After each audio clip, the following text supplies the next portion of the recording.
बस सब लोग के गोड़ छूने गोड़ लगे तने पर जोरदार ताली बजा के स्वागत करें। बहुत दिन ना बहुत साल बाद क्षेत्र में आई बने ई राजपुर हमारा बहुत याद रहे। याद बन हाथी चुकी रही वही घरी आए छेदनी एक बाद नहीं आइबे ना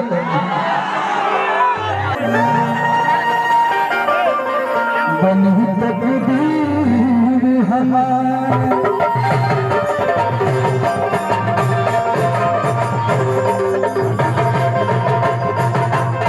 आप देखिए पिछोड़ लोग के लड़की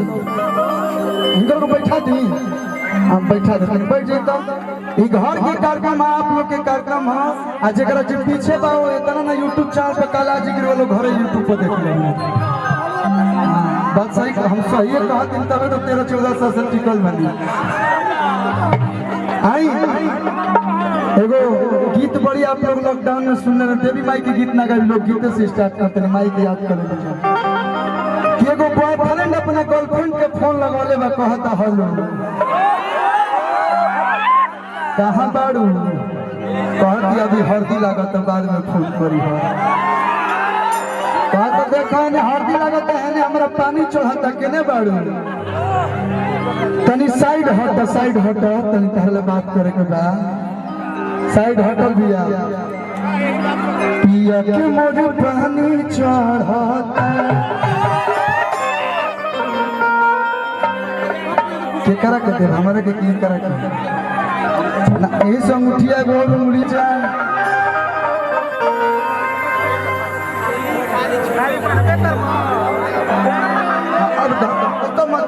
हम कहीं जाए वाला नहीं कि हम एजे के हम एजे रह आराम से बहुत अरे बारात बेचैन पया जाना यही जे बारात बेचैन पया जाना तो लड़का कहता कि सवत के देखे गाना सुनले बने लोग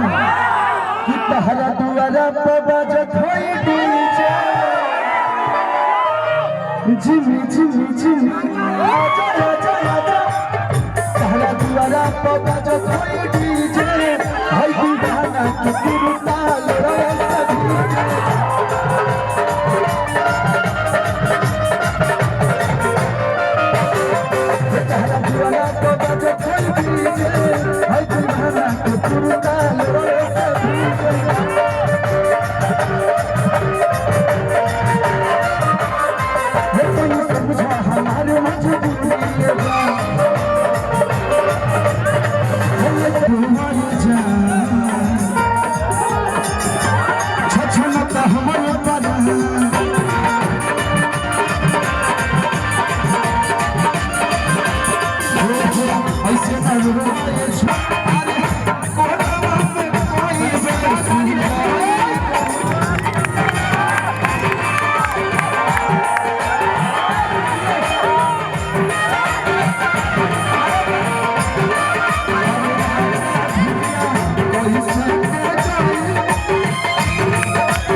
अच्छा लगल हो तो एक बार जोरदार ताली बजा के प्यार दे दिलो गार्जा उड़ा दो। एगो पीछे रमन भैया जब हमारे बात के सुना था नहीं देखी मुखिया जी आगे नीरो के सम्मानित करे खातिर हमारे हथुआ पंचायत के मुखिया ललन रजक जी प्यार मान सम्मान जय हो। और शिल्पी राज जी को लेके रमन भैया जितने भी हमारे भैया बाउंसर हैं शिल्पी राज को लेके मंच पे आइए और दीपक तिवारी जी को शिल्पी राज और दीपक तिवारी जी को लेके आइए बुलाओ जमा पल्लू जी के साथ डेट करावल जाए रिकॉर्डिंग रुक जाओ डुएट का नहीं है रिकॉर्डिंग ना करनी अभी हो डुएट कर ले रिकॉर्डिंग ना कर ले फोटो ले लो आई मुखिया जी है मुखिया जी है तक उलझे रही हेजा ले ले बाबू है सीधा तक है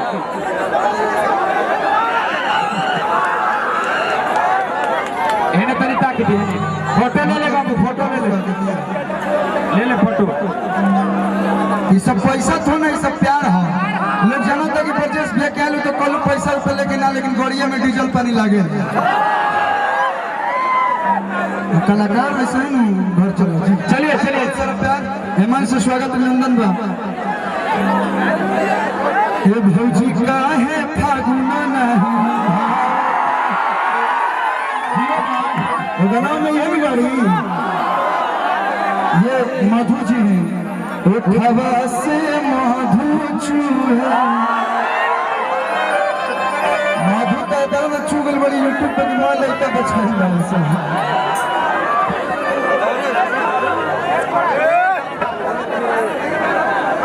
बक्सर जिला के समान दिया तो मुखिया ही मिला एक बार जोरदार ताली सारी नृत्यांगनाओं के लिए आप लोग बजा दीजिए। चंदन भाई होली के प्यारा से गीत अमरजीत के औरत की बहुत ज्यादा तबीयत खराब है तू जल्दी जा गाड़ी लेके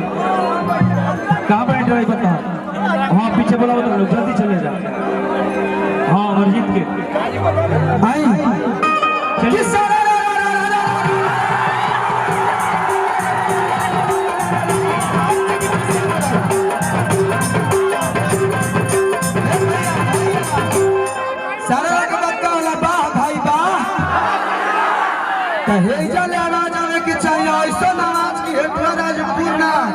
चौसा गोला तक ना बक्सर सेंट्रल जेल तक ना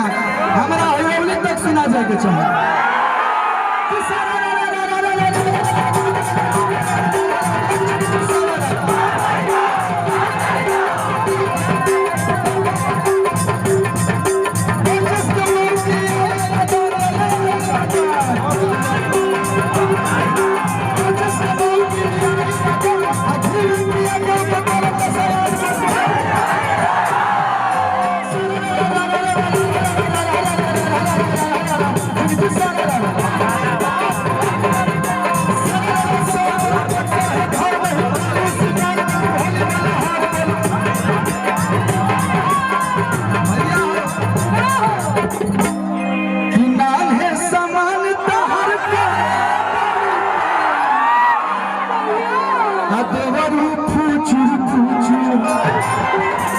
हनुमान भैया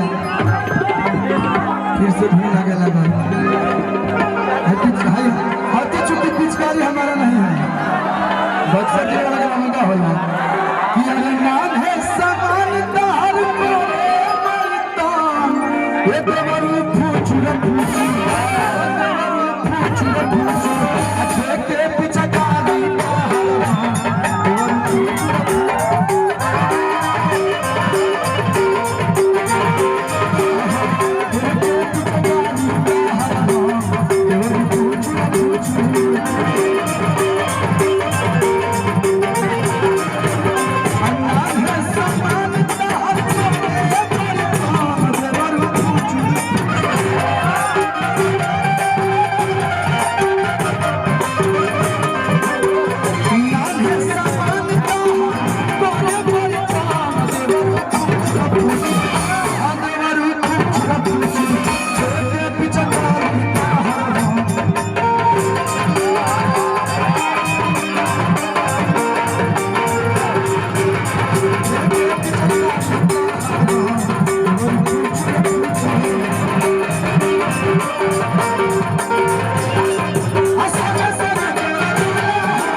लगना मरद नहीं कियर लुटला हरे असो देवरे के रंग से सब लोग जानला कि हमर नाम अरविंद है लेकिन केहू अरविंद ना कहला कहलू भैया तो अभी कादर से हटे चुकी लाइक आवत नहीं गली में उनको है तो कलुआ हो कि लुटला हरे असो अरे कलुआ के रंग से देवरू हो बड़ी प्यार से गाना के शिल्पी राज जी गौरव बने जोन के लिए उपस्थित भी बने आज उनका जन्मदिन भी है तो जन्मदिन की ढेर सारा शुभकामनाएं हर देवरू देखो हेने भासुर की संख्या ज्यादा बा लेकिन हनुमान देवल है सरकार जी